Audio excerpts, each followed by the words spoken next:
Welcome to Hub History, where we go far beyond the Freedom Trail to share our favorite stories from the history of Boston, the hub of the universe.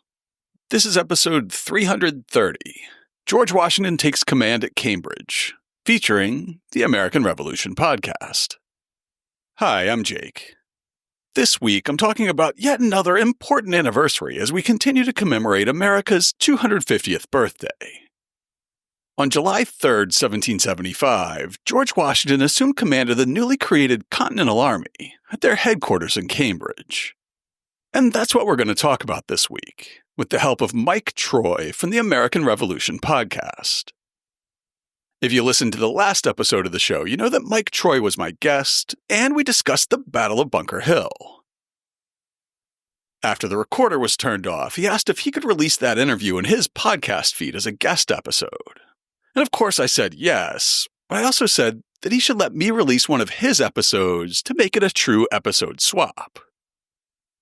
He agreed, which means that I could use the time that I would have spent researching this episode to go camping, go to the beach, and take one of my closest friends on a boozy Freedom Trail pub crawl for his first visit to Boston in 15 years.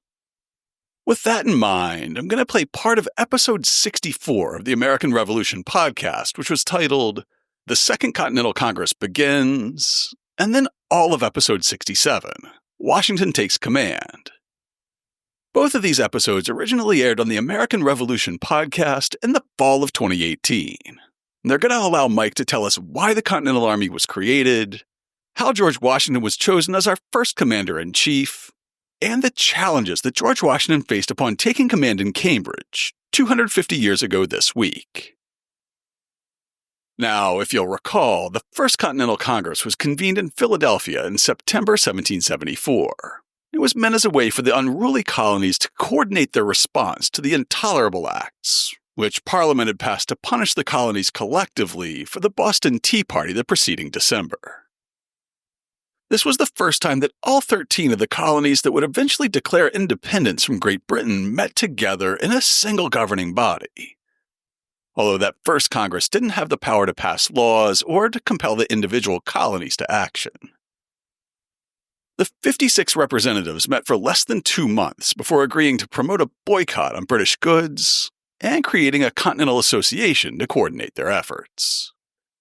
Less than a year later, a Second Continental Congress was seated in Philadelphia on May 10, 1775. This time, they would very famously declare independence on July 4, 1776, and then continue in session until 1781, when the Continental Congress was replaced by the Confederation Congress at the tail end of the war to secure that independence. By the time this Second Congress met in Philadelphia, Massachusetts and the New England colonies were at war. We were desperate for more support from the rest of the mainland North American colonies. Some radicals among this faction, most prominently local boy John Adams, were already quietly pushing for a complete separation from British rule. On balance, the southern colonies were hesitant to go to war with the mother country, and the conservative faction wanted to return the colonies to the status quo from before the 7 Years' War, when the American colonists enjoyed the rights and protections of English citizens under Magna Carta and the English Constitution. A moderate faction that enjoyed broad support in the middle colonies and had significant representation in both New England and the South wanted to find a third way, where colonial legislatures would share power with Parliament, but the colonies would still be under the Crown's protection if the French, Spanish, or Wabanaki threatened their interests. Through the early weeks of the Second Continental Congress, the delegates were kept busy trying to make sense of the early, confusing reports about the battles of Lexington and Concord, the escalating siege in Boston, and then in late May, news of the capture of Fort Ticonderoga and Crown Point.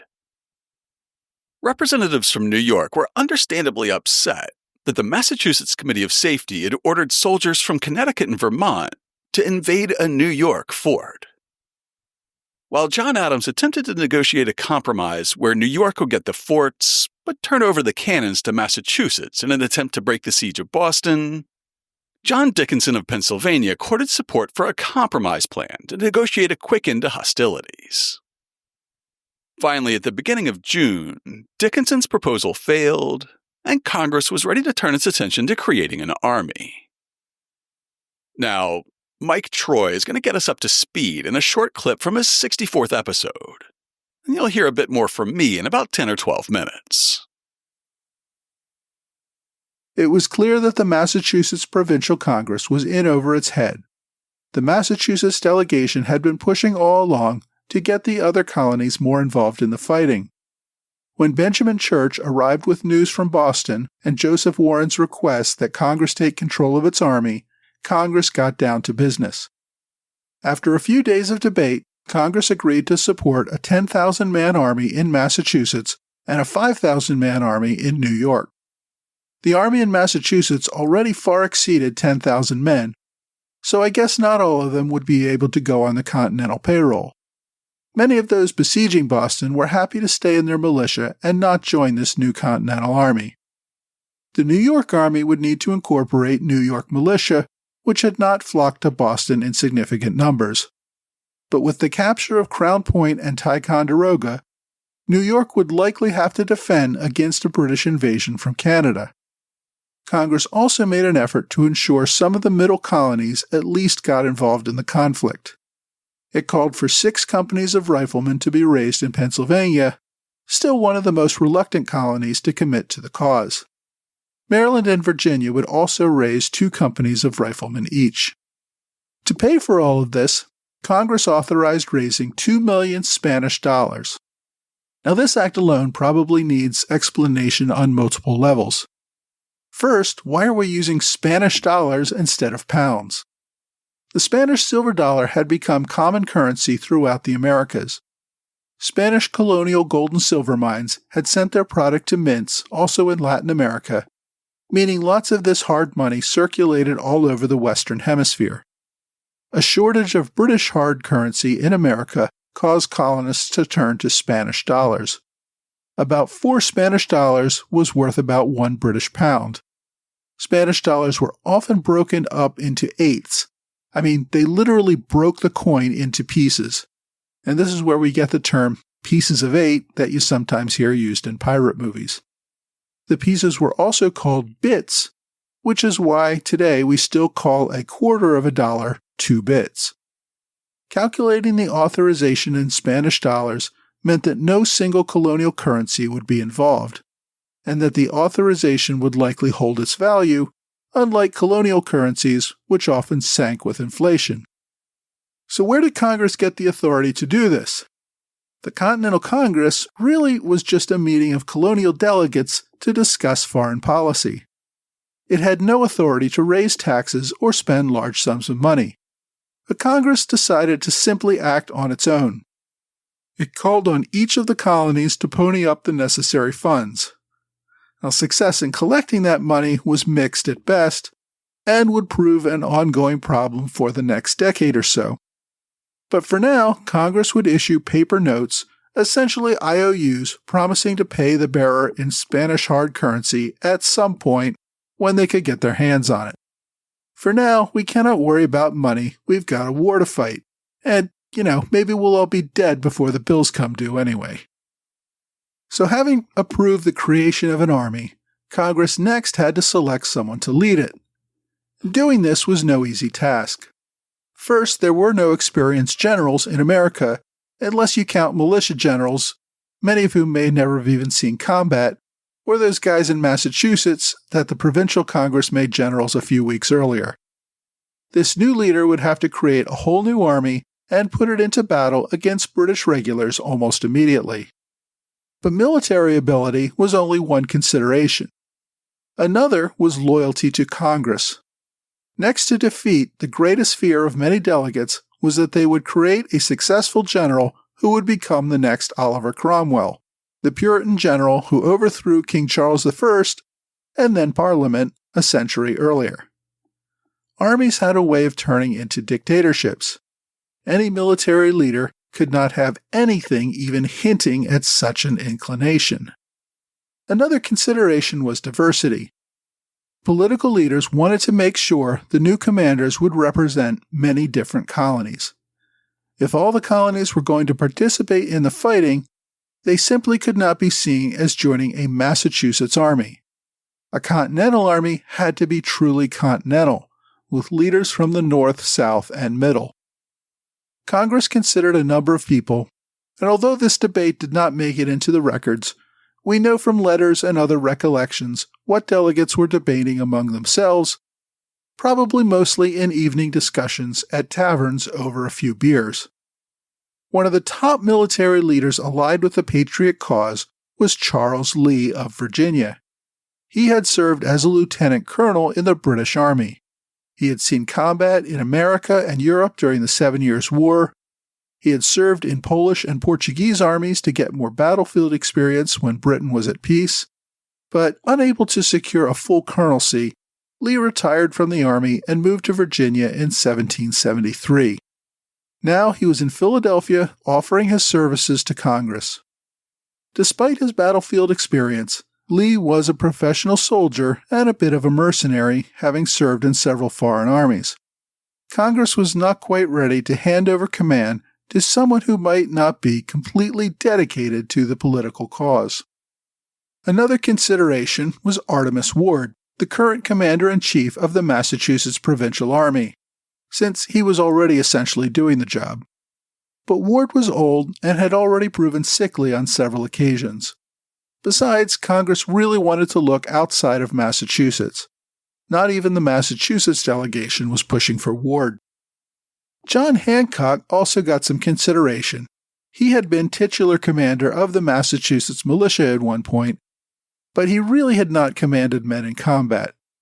Besides, he seems to have taken the political route, becoming the president of Congress. He was also from Massachusetts at a time when everyone seemed to be looking for someone from another colony. Horatio Gates also got serious attention. Like Lee, he had served for many years in the British Army, rising to the rank of major, and eventually retired in Virginia. Gates was old enough to have fought in the War of Austrian Succession. He followed General Braddock to America at the beginning of the 7 Years' War, marching alongside fellow officers Thomas Gage, Charles Lee, and a militia officer named George Washington at the Battle of the Monongahela in 1755. Gates served throughout the war and as a peacetime officer through the 1760s. Eventually, however, he realized he did not have the money or influence to further promotions and retired to a farm in Virginia. Again, Congress liked his experience, but was not sure about his dedication to the cause and Congress to make him overall commander. Finally, there was George Washington, the delegate from Virginia, in a classic case of dressing for the job you want, not the job you have, began attending congressional sessions in his Virginia militia uniform. Although Washington had experience in the French and Indian War, he had done little to distinguish himself during the war. He lost most of the battles in which he fought, and never had a commanding role once the regulars arrived. He had tried to get a commission in the regular army, but failed in that result. He had been commander of the Virginia militia, but had primarily been a ceremonial leader for the past decade, pursuing instead the life of a gentleman farmer and part-time politician. He had not even taken up arms when Virginia had fought Lord Dunmore's war against the Indians a year earlier. All that said, Washington seemed to meet many of the criteria. He had decent military experience. He was from Virginia, which would help bring the South into the war. He seemed dedicated to the idea of civilian rule and to congressional authority. According to some, the tall, silent Washington just looked like a military commander. Perhaps it's not the best reason to choose a commander based on looks, but it seems like it was a factor. John Adams rose on June 15th to propose a new commander-in-chief. Evidently, he had not discussed his choice with the members of the Massachusetts delegation. As he began his speech, according to several witnesses, John Hancock thought he might be the nominee. After a few minutes, he realized Adams was talking about Washington, which his change of expression made known to everyone in the room. Washington immediately left the room so the delegates could debate without him present. After surprisingly little debate, Congress unanimously selected Washington. There's no evidence that Washington wanted or sought this position directly. Some historians argue that he didn't really lobby for the job because it would have been unseemly to campaign for the job, which is true, and that Washington was only subtly jockeying for it by wearing his uniform to Congress and on working on all the military committees in Congress. Washington did see himself as a military expert and probably expected to get some high-ranking commission, but he was not a theater commander, and he probably understood his limitations. His reaction immediately following appointment indicates that even he questioned his own ability to serve as commander. In his acceptance speech, he said that he did not seek the job and questioned his own capacity and experience to fulfill its duties. Now, perhaps this was false modesty, but Washington repeated some of his own self-doubt in numerous letters, including to his wife, in the days following his appointment. Still, he accepted the job and spent the next few days getting his affairs in order and preparing to make the trip to Boston. Washington further endeared himself to Congress by refusing to take the proposed $500 a month salary and instead agreeing only to seek reimbursement for his expenses. The Continental Army united the colonies. As we've heard in past episodes about the battles at Chelsea Creek and Bunker Hill, everything that had happened in the war up to that point was done with a hodgepodge of militia units that had a hard time coordinating with one another or even fighting side by side. After June 14, 1775, the rebellious colonies all contributed soldiers and resources to a single, cohesive army led by a popular commander. It's an event that was worthy of a solemn commemoration for its 250th anniversary, a celebration of unshakable American unity. Instead, the nation's capital saw a military parade worthy of Saddam Hussein or Kim Jong-un, in celebration of the birthday of one small man with a giant fragile ego. While, on the other side of the country, on the very same day, that same military was being deployed to, quote, liberate an American state from its democratically elected government. If we can't band together for such an obvious symbol of unity as the 250th anniversary of the Continental Army, I don't know what's going to happen in this country on July 4th, 2026. George Washington may have been officially chosen as commander-in-chief of this new army on June 15th, but he did not effectively take command until July 3rd, 1775. He had to wait a few days until Congress drew up his official commission as general on June 19th, and then he spent some time getting his affairs in order in Philadelphia and writing to his wife Martha in Virginia, apologizing for leaving her alone and encouraging her to stay with family while he was away at war. Finally, George Washington left Philadelphia on June 23rd, with John Adams and the entire Massachusetts congressional delegation riding alongside him for the first few miles. It took Washington 10 days to make it to Boston, or rather, to the Army's headquarters in Harvard Square in Cambridge, where he arrived on July 2nd. And that's what we're here to talk about. This time, I'm going to play almost all of Mike's episode 67 of the American Revolution podcast, and then you'll hear a bit more from me at the end.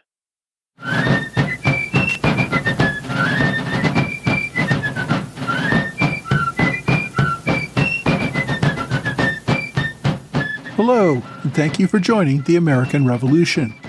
Today, episode 67, Washington Takes Command. A few weeks ago, I discussed the Continental Congress's decision to create a Continental Army and appoint George Washington as its commander-in-chief. Before Washington could take charge, the Provincial Army fought the Battle of Bunker Hill that I discussed for the last 2 weeks. With that battle over, I'm going to pick up the story of Washington taking command of the new Continental Army. Now, the Continental Congress had voted to create the Continental Army on June 14, 1775. It then appointed George Washington to be the new commander the following day, June 15th. Now, that was 2 days before Bunker Hill. Word of the new commander did not reach General Artemas Ward in Boston until June 25th, a week after the battle. And even after the word arrived, Washington took a couple of weeks to prepare, get his affairs in order, and make the trip to Boston, finally arriving on July 2nd. He was escorted by James Wilson, the new president of the Provincial Congress, and Dr. Benjamin Church, the head of the Massachusetts Committee of Safety. Washington first stopped to meet with General Ward, now the Continental Army's second in command and the most senior major general in the new army. I'm not sure if Ward was offended or relieved to have a new commander. He did turn over the command promptly and without public comment. If there was a chance that the two might develop a good working relationship, Washington put an end to that over the next few weeks. Washington publicly criticized the lax command structure and leadership that he inherited, which Ward took personally. Now, with Washington were fellow Virginians, the new Major General Charles Lee, third in command of the new army, and newly appointed Brigadier General Horatio Gates. As I mentioned in an earlier episode, the Continental Congress held both men in contention for the top job, and both had been officers in the regular army before they settled in Virginia. Connecticut General Israel Putnam, who played a prominent role at Bunker Hill and most of the other events at the Siege of Boston, also received an appointment as Major General in the new Continental Army. The only Major General not present was Philip Schuyler, who was in Albany trying to resolve the military situation with Ethan Allen and Benedict Arnold out around Fort Ticonderoga. Two more Massachusetts generals in the Provincial Army were among the first 8 brigadier generals appointed by Congress to the Continental Army. Generals John Thomas and William Heath received their commissions. Also, Generals Joseph Spencer from Connecticut and Nathaniel Greene from Rhode Island had both served in the Provincial Army and received commissions as brigadiers. And in case you're wondering, the others in that first class of brigadier generals were Joseph Sullivan, a New Hampshire delegate to the Continental Congress, who would arrive a few days later, and Richard Montgomery, who was Schuyler's second in command in New York, and David Wooster from Connecticut. You may recall this was the same man who had refused Captain Benedict Arnold's access to the Powder House in New Haven right after the Battle of Lexington. So these men rounded out the first class of brigadiers. Now, I know I'm throwing out a lot of new names today, and I don't want anyone to get confused. I will talk about these guys in more details as they become important later in the war, but I just wanted to give quick introductions to the top leadership so you understand what's going on. Now, also with Washington were his new aide, Major Thomas Mifflin, and his secretary, Lieutenant Colonel Joseph Reed, both from Pennsylvania, and also two people who will play a prominent role in our story going forward. Now, at the risk of making too many introductions at once, I want to mention one more man accompanying General Washington. Billy Lee was Washington's slave. He served as Washington's personal assistant, valet, butler, and messenger. Washington had purchased Lee in 1768. The two men apparently grew very close. Lee was one of the few men anywhere who could keep up with Washington on a horse. Both men were excellent and daring riders. Lee would serve with Washington for all 8 years of the war, remaining by his side through everything.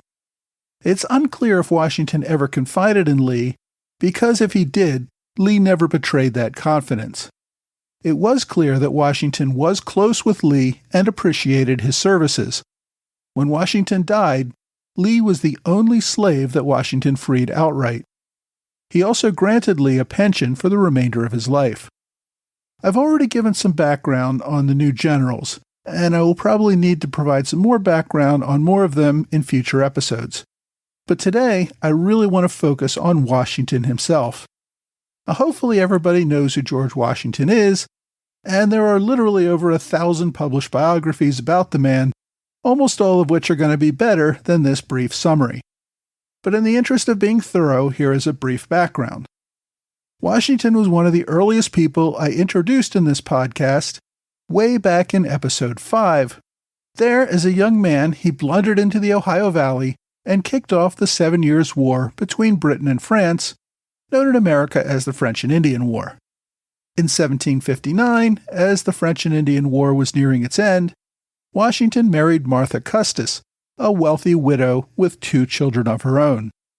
George, then 26, left active military service and got elected to the House of Burgesses later that year. For the next 15 years, he spent his years as a gentleman farmer and minor legislator, while remaining a Virginia militia officer. Now, Washington had begun wearing his militia uniform to the Second Continental Congress, where he was a delegate. Now, some have argued that he was angling to be made the new commander of the Continental Army. As I mentioned, from public and private statements of Washington around this time, I think he hoped to be made a general, but did not anticipate being appointed commander-in-chief. When offered the command, though, he stepped up and accepted it. Washington as a man was extremely formal, quiet, and reserved. As a boy, he came from one of the lesser families in Virginia and always focused on deporting himself more like the wealthier leaders in the colony. He focused obsessively on his dress, speech, manners, and behavior, and expected others to do the same. He rarely took anyone into his confidence or engaged in casual conversation. If anyone ever betrayed his confidence, even in a minor way, he would cut them off rather coldly and would not allow them to become close ever again. When Washington arrived in Cambridge, the Southern officer experienced a bit of a culture shock with his new army made up of New Englanders. Washington had expected to command an army of over 20,000. The force that met him, however, had less than 14,000 fit for duty. And fit for duty referred only to the state of their health, not whether they were really trained to fight in battle. While he did not comment publicly about his first thoughts on the new army, he did write a letter to his distant cousin at Mount Vernon. Quote, "The people of this government have obtained a character which they by no means deserved. Their officers, generally speaking, are the most indifferent kind of people I ever saw. They are by no means such troops in any respect as you are led to believe of them from the accounts which are published. But I need not make myself enemies among them by this declaration, although it is consistent with the truth. I dare say the men would fight very well if properly officered, although they are an exceeding dirty and nasty people." End quote.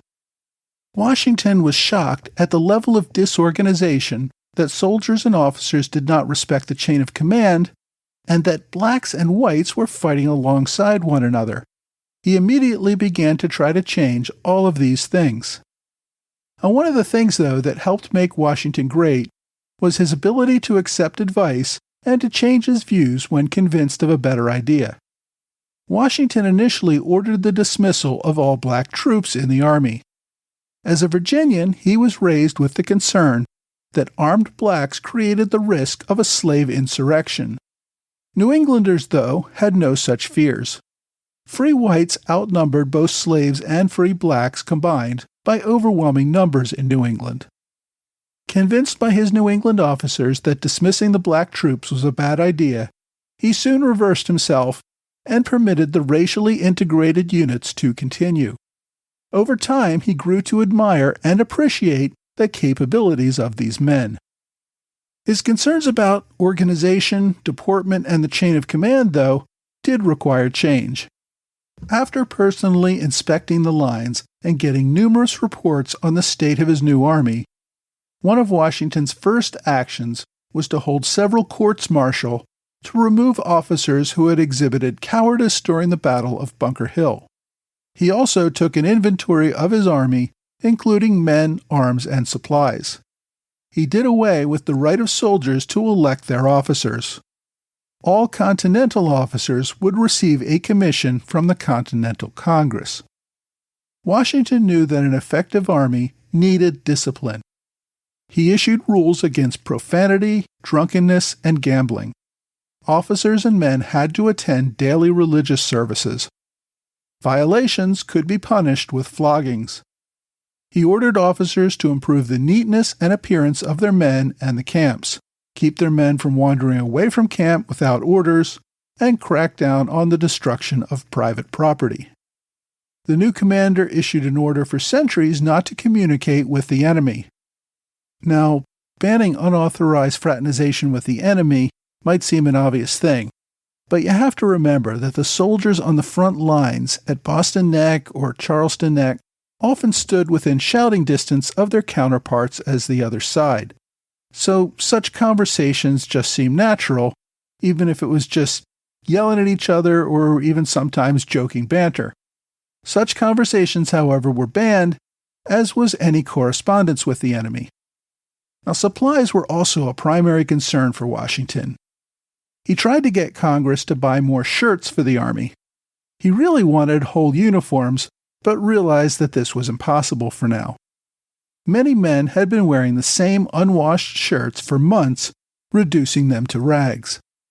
Washing their clothes was impossible as there were not enough women around to do the work. Apparently, it was inconceivable that a soldier might actually wash his own clothes.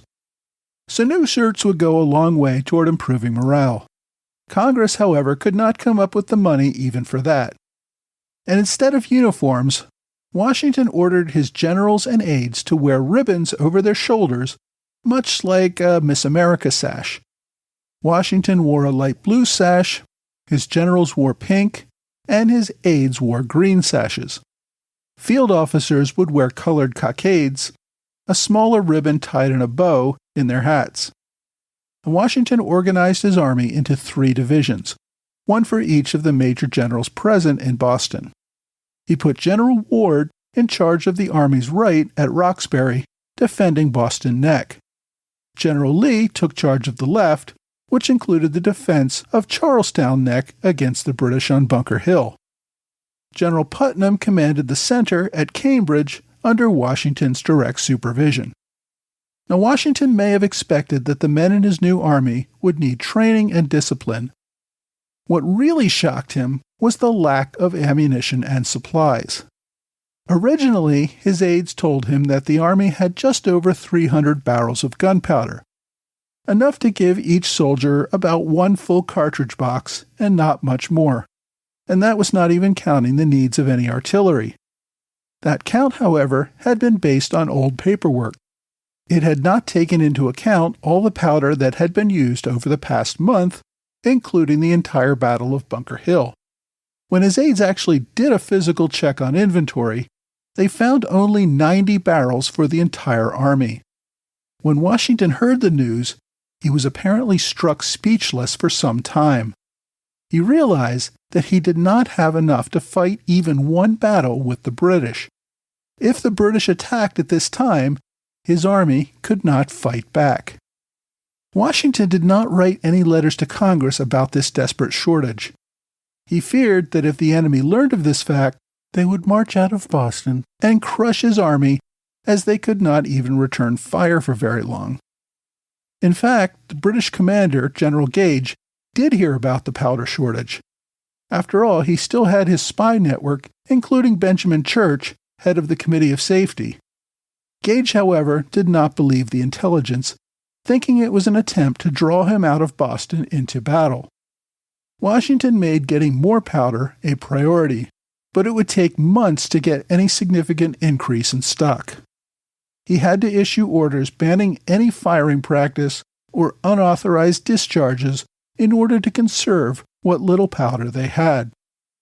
Also, to counter the lack of bayonets for most of the men, the Army ordered the production and deployment of spears to defend against an attack, and even these were slow in coming. Disease also became more of a problem over the summer. Dysentery and smallpox swept through the British and provincial camps, killing or disabling many. At one point, nearly 20% of the Continental Army was unfit for service. Hundreds of them would die that summer without ever seeing battle.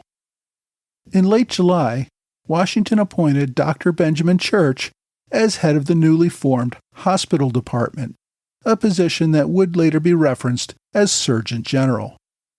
For the most part, the Army seemed to accept its new commander and complied with his policies. It could all quickly fall apart, though. As I mentioned a few minutes ago, General Ward, Washington's second-in-command, took offense at Washington's criticism of the condition of the Army before he took control. Ward knew that reflected poorly on his own leadership. Lee, third in command, was still upset that Congress had not selected him as commander-in-chief. He seemed to be waiting for Washington to screw up so that he could move into the top slot. Both men, however, bided their time and for the moment enforced Washington's policies. Washington knew that his command was not certain. If he did nothing for a long period of time, Congress might get bored and put somebody else in charge. As such, Washington was eager to do battle with the British, but the condition of his army and the lack of ammunition made this impossible. So both armies remained well entrenched in defensive positions, neither side willing to attempt to dislodge the other. On the British side, Bunker Hill seems to have taken the fight out of the British commanders. In July, they received more reinforcements that more than covered their losses from the battle. But Gage in particular seemed unwilling to initiate any new fighting. General Henry Clinton, the second-ranking major general behind General Howe, who had come over on the Cerberus, had pushed to follow through on the original British plan to take Dorchester Heights. His plan would bypass Boston Neck and launch assault troops for a water landing. Clinton actually got as far as putting the soldiers on landing craft, but General Gage got cold feet and sent a messenger ship to recall the invasion before they could land. Now, there were occasional skirmishes.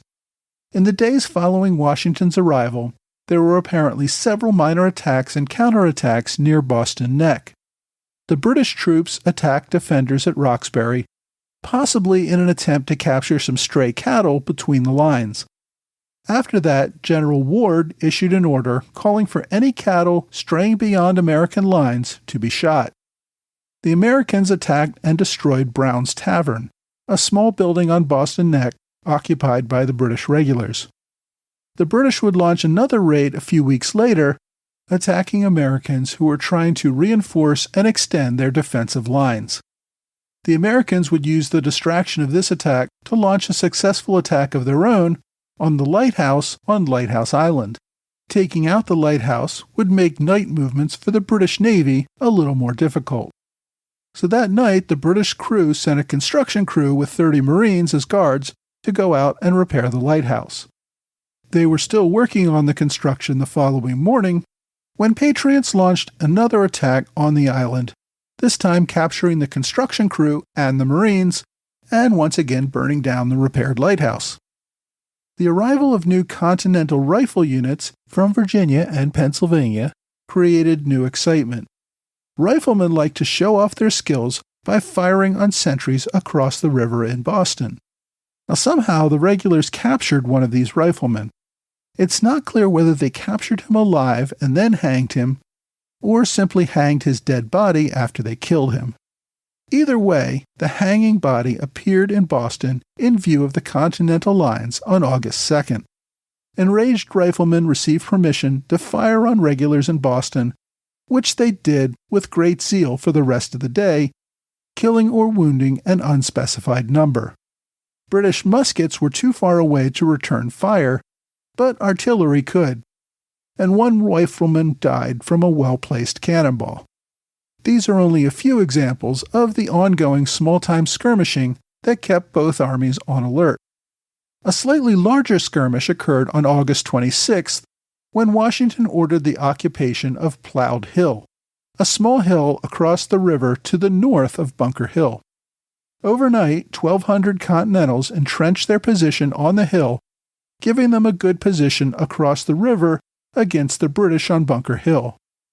The next morning, British artillery opened fire on the Continental forces from Bunker Hill and from several gunboats, but could do little against the entrenched forces.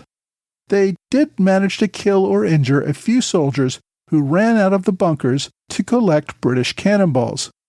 It seems Continental officers gave soldiers a reward for any balls they collected, and a few soldiers tried to use their feet to stop slow-moving cannonballs that were rolling across the field, only to discover that even a relatively slow-moving 20-pound cannonball can still do serious damage to your foot. The Americans had one cannon with them, which they did successfully use to sink one small British gunboat. The British prepared to assault Ploughed Hill by boat, but decided against it. Continental riflemen were already picking off too many of them. They certainly did not want another costly win like Bunker Hill for land that they probably couldn't hold even if they took it. In the end, they simply left the Americans in control of the hill. So the summer of 1775 ended with a stalemate over Boston, showing no sign of ending. Next week, we're going to head back to Philadelphia to see how the Continental Congress is both levying war and still petitioning the king for peace.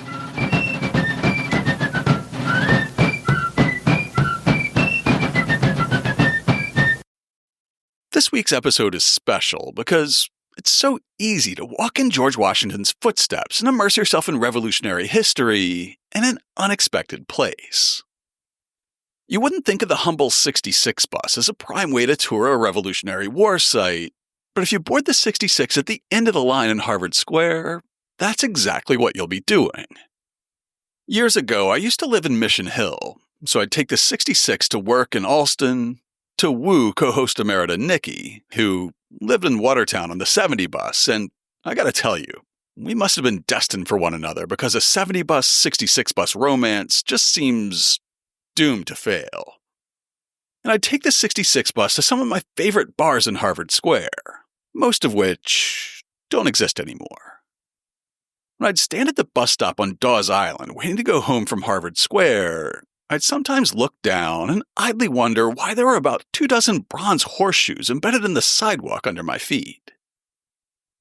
Turns out that the horseshoes are there to mark the point where William Dawes passed by on his way to warn Lexington and Concord that the regulars were coming out on the night of April 18, 1775, while Paul Revere was busy getting arrested by the British and then subsequently taking all the credit. You can listen to episode 324 for more of that story, but at the time, I didn't really connect the name Dawes Island with the hoofprints in the sidewalk. Luckily, today there are several interpretive panels about Revolutionary history in Cambridge right next to the bus shelter.